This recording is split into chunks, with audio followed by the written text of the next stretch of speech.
At our engagement party, she joked, "I'm marrying him for the money, obviously." Everyone laughed. I laughed too and replied, "Good thing we signed a prenup this morning, right?" The color drained from her face as her parents looked at her, stunned. "I'm 31. Own a software development company that brings in about $400,000 a year after taxes. Cassidy, 28, works as an influencer and part-time yoga instructor, making maybe $30,000 on a good year. We'd been together 2 years, engaged for 3 months. The engagement party was at her parents' country club. Fancy everything. Her dad, Reggie, is old money. Her mom, Diane, acts like royalty. They'd always been weird about my poor background, but they loved that their daughter had landed someone successful. During the speeches, Cassidy had more than a few champagnes. Her cousin asked how she knew I was the one. Cassidy laughed and said, "Well, I looked at my bank account, then looked at his and thought, I could get used to this." People chuckled uncomfortably. Her cousin pressed on, "But seriously, you love him, right?" "Of course. I love everything about him. His house, his Tesla, his investment portfolio." More nervous laughter. "I'm kidding, but seriously, after dating all those broke artists and musicians, finding someone with actual money was like, finally, I'm marrying him for the money, obviously." Everyone laughed because what else do you do when someone drops that bomb? I laughed too, raised my glass, and said the words that changed everything. "Good thing we signed that prenup this morning, right, babe?" Record scratch moment. Cassidy's face went from flushed pink to sheet white in seconds. "What, the prenup? The one your dad's lawyer recommended?" I looked at Reggie innocently. "You did recommend we get a prenup, right?" Reggie looked confused. "I never— Oh, the one I had drawn up. Cassidy signed it this morning. Standard stuff. What's mine before marriage stays mine. What's hers stays hers." Cassidy stood up so fast she knocked over her champagne. "We need to talk. Now. After the party, sweetheart. Now." She stormed off. In the hallway, she lost it completely. "What prenup? I didn't sign anything." "Really? This morning? The papers you signed at breakfast? Those were wedding venue contracts." "No, those were definitely prenup documents.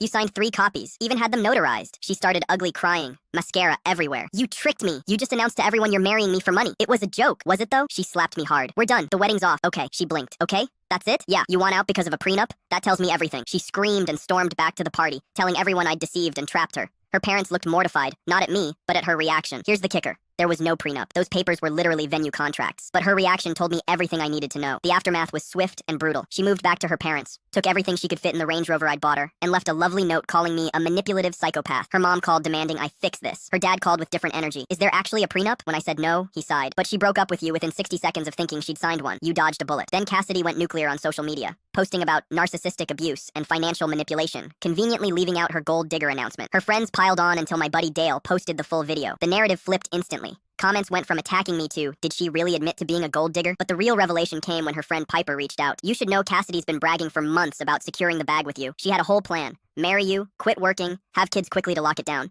She literally has a Pinterest board called Trophy Wife Life." The screenshots were devastating. Her Pinterest board had pictures of my house captioned Future Home Base, articles about getting pregnant fast after marriage. But worst was a group chat detailing her 5-year plan. Year 1, marriage and pregnancy. Year 2, quit working. Year 3, second baby for security. Year 4, normalize high expenses. Year 5, maximize divorce settlement. One message stood out: "The prenup thing is my only worry. Have to make sure we don't sign anything. We'll pretend I'm too emotional to deal with legal stuff."